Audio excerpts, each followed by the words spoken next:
Shalom, selamat malam Bapak Ibu saudara terkasih dalam Tuhan. Jumpa kembali dalam pengajaran online malam hari ini. Doa saya, saudara dalam keadaan baik, sehat, dipelihara Tuhan, diberkati, dan senantiasa bersuka cita karena Dia.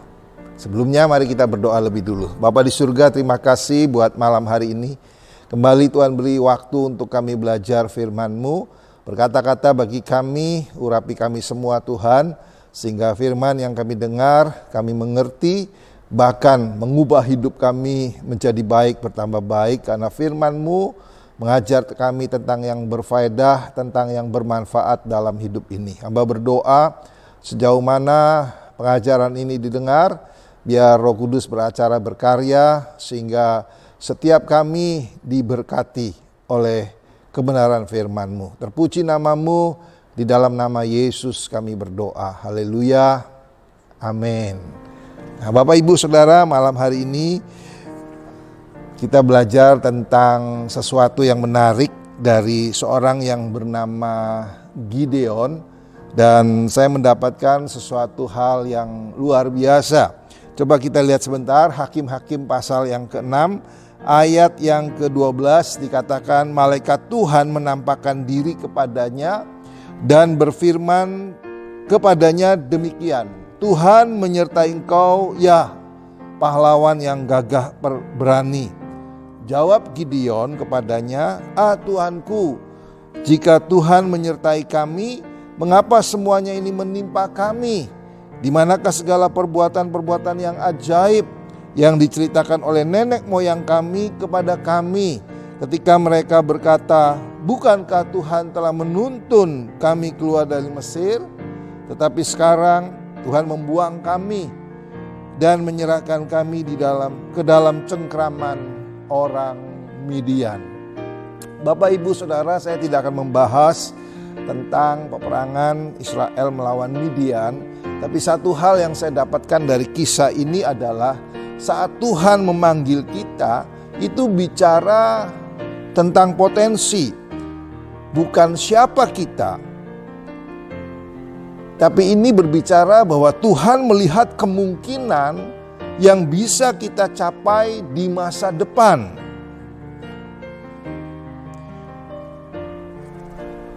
Tujuan apa yang kita ucapkan menentukan bagaimana cara kita memandang diri sendiri, menghargai diri sendiri. Nah, perhatikan Bapak Ibu Saudara, saat Tuhan memanggil bukan berarti karena kita hebat, karena kita jago, kita mahir, tapi sesungguhnya Tuhan melihat potensi yang ada di dalam diri kita seperti Gideon. Nah, dari awal sapaan malaikat Tuhan kepada Gideon dikatakan, Tuhan menyertai engkau ya pahlawan yang gagah berani. Padahal kita tahu bahwa Gideon belum melakukan apa-apa. Gideon belum berperang. Gideon belum mengalami kemenangan. Tetapi satu hal yang harus kita pahami bahwa ternyata Tuhan melihat potensi di dalam diri Gideon, bahwa Gideon adalah seorang pemimpin kelas dunia. Tetapi ada yang harus diubahkan dalam diri Gideon, sehingga Gideon menyadari potensi yang sesungguhnya. Begitu juga dalam hidup kita. Berapa banyak kita percaya bahwa di dalam diri kita ada potensi ilahi yang luar biasa. Nah, untuk mendapatkan, untuk menemukan potensi yang ada, maka ada 3 hal yang harus diubah dalam diri kita. Yang pertama adalah self-image. Bagaimana cara kita memandang diri kita. Karena dikatakan gini, kalau pandangan yang salah terhadap diri kita, itu yang akan menentukan hasil karya Tuhan dalam hidup kita, akan menghentikan karya Tuhan dalam hidup kita.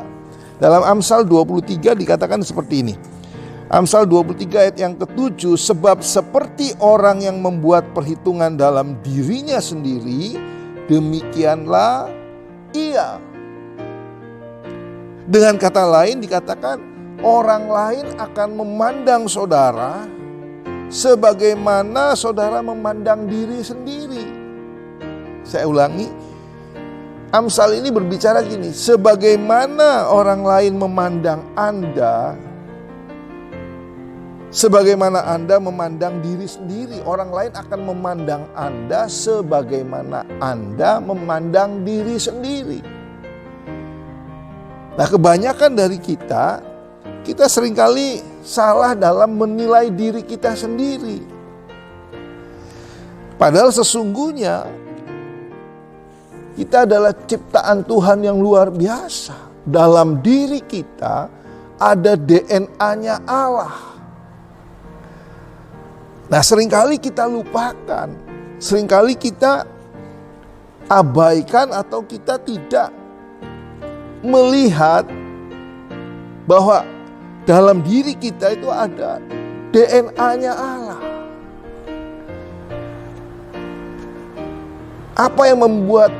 Apa yang seringkali membuat kita tidak bisa survive dalam hidup? Kita sering kalah dalam kehidupan. Kita sering jatuh dalam kehidupan. Karena kita salah dalam menilai diri kita. Kita merasa kita ini kecil, kita ini orang biasa, kita ini terbatas, kita ini tidak mampu untuk melakukan hal-hal yang besar. Saudara, self-image ini yang harus kita ubah. Sehingga ketika kita self-image-nya berubah, maka saudara tidak beda seperti Musa, seperti Gideon, seperti tokoh-tokoh yang dicatat di Alkitab. Kenapa? Karena mereka sesungguhnya adalah orang-orang yang biasa, orang-orang yang sederhana, orang-orang yang dengan segala keterbatasannya. Musa petah lidah, tidak bisa fasih berbicara. Gideon dikatakan dia takut sehingga bekerja juga dengan sembunyi-sembunyi, tidak ada keberanian. Nah, hal pertama yang Tuhan ingin ubah dalam hidup kita adalah supaya saudara dan saya punya self-image yang benar. Bahwa kita adalah ciptaan Tuhan, kita punya DNA-nya Allah, sehingga kita diberi kemampuan untuk berhasil dan beruntung. Yang kedua, Bapak Ibu Saudara, yang harus diubah dalam diri kita adalah self-esteem. Seringkali orang menjadi rendah diri karena selalu membanding-bandingkan atau melihat orang lain. Karena tidak sama dengan si A, dengan si B, dengan si C.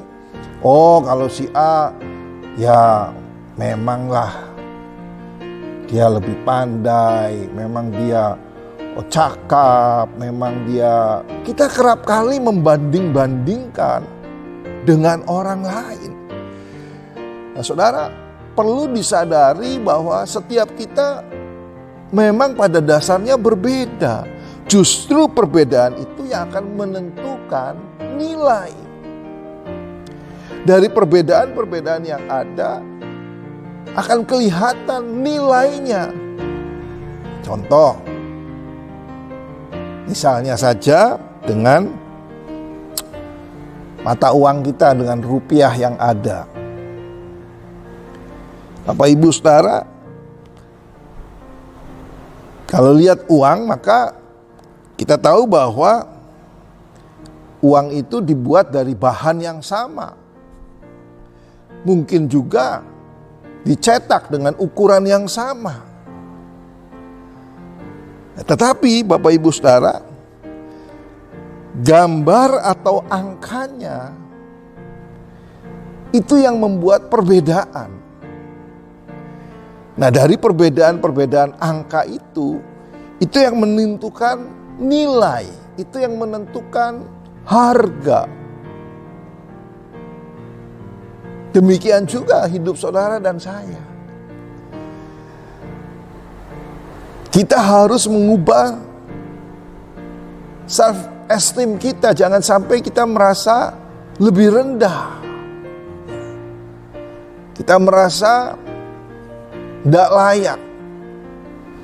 Kita merasa tidak pantas. Karena kita membandingkan diri kita dengan orang lain. Saudara, hal-hal yang seperti ini kerap kali menghambat karya Tuhan atau berkat Tuhan dalam hidup saudara dan saya. Sebab itu, dari cerita Gideon kita tahu bahwa Tuhan lebih dulu mengubah. Ada hal-hal yang harus diubah dalam diri Gideon, supaya Gideon menjadi percaya diri bahwa Tuhan berserta dengan dia. Yang ketiga, Bapak Ibu Saudara, yang harus diubah dalam kehidupan kita adalah self-talk. Pembicaraan kita, perkataan kita, materi perkataan atau pembicaraan atau bahan yang kita katakan, yang kita ucapkan, yang kita bicarakan. Saudara, survei menunjukkan bahwa 85% dari setiap perkataan kita, 85% cenderung negatif. Dari setiap pembicaraan, perkataan yang kita sampaikan, 85% negatif, Bapak Ibu Saudara. Sebab itu kita harus ubah perkataan kita. Ya. Amsal berkata, hidup mati dikuasai oleh lidah. Barang siapa suka menggemakannya akan memakan buahnya. Di ayat yang lain dikatakan, barang siapa yang mencintai hidup, hendaklah berkata-kata dengan baik. Miliki perkataan yang baik. Saudara, self-talk ini sangat berpengaruh untuk seluruh kehidupan kita. Sebab itu ayo mulai malam hari ini lewat kebenaran firman Tuhan, kita boleh mengubah diri kita menjadi seperti apa yang Tuhan inginkan. Seperti Gideon, Tuhan mengupgrade lebih dulu. Tuhan merestorasi Gideon lebih dulu. Lewat self-image-nya yang diubahkan, bahwa Gideon bukan orang kalah, bukan pecundang, tapi dia adalah pahlawan yang gagah berani. Yang kedua, self-esteem. Tuhan mengubah pandangan Gideon yang kerap kali membanding-bandingkan. Itu kan zaman dulu Tuhan menyertai nenek moyang, mana sekarang? Nah, saudara ya, kerap kali itu menghambat kuasa Tuhan bekerja. Kita tahu bahwa Tuhan kita tidak pernah berubah dulu, sekarang, sampai selama-lamanya. Yesus Kristus tetap sama. Kuasanya, kasihnya, pertolongannya tidak pernah terlambat bagi kita semua. Dan yang ketiga, yang harus diubah dari Gideon adalah perkataannya. Kalau Bapak Ibu membaca ayat-ayat selanjutnya, maka setelah perjumpaan dengan malaikat Tuhan, maka perkataan Gideon berubah. Dia benar-benar menjadi pahlawan yang gagah berani. Dan di akhir kisah ini, Gideon mengalami kemenangan. Midian bisa diusir. Saudara, saya percaya hal yang sama Tuhan juga akan kerjakan dalam kehidupan kita. Ketika saudara dan saya berkomitmen untuk merestorasi, untuk merenewal, memperbaharui penilaian diri sendiri, perkataan kita, maka Tuhan akan melakukan bagiannya. Saya tidak perpanjang pengajaran ini, biar ini memberkati kita semua di hari-hari ke depan, biar rancangan Tuhan, rencana Tuhan digenapi. Mari kita berdoa. Bapa di surga, terima kasih. Hamba kembalikan semua hormat kemuliaan bagi Yesus. Biarlah pengajaran ini memberkati, menjadi satu arahan, tuntunan buat kami semua di masa-masa pandemi. Kami boleh memperbaharui penilaian diri kami sendiri, perkataan-perkataan kami, maupun pandangan kami Tuhan, sehingga kuasa Tuhan boleh terjadi atas kami. Berkati setiap kami pribadi lepas pribadi dimanapun berada. Berkat Tuhan melimpah atas kami. Di dalam nama Yesus kami terima berkat dari Allah Bapa, Putra dan Roh Kudus, dalam nama Yesus. Haleluya. Amin. Selamat malam. Tuhan memberkati.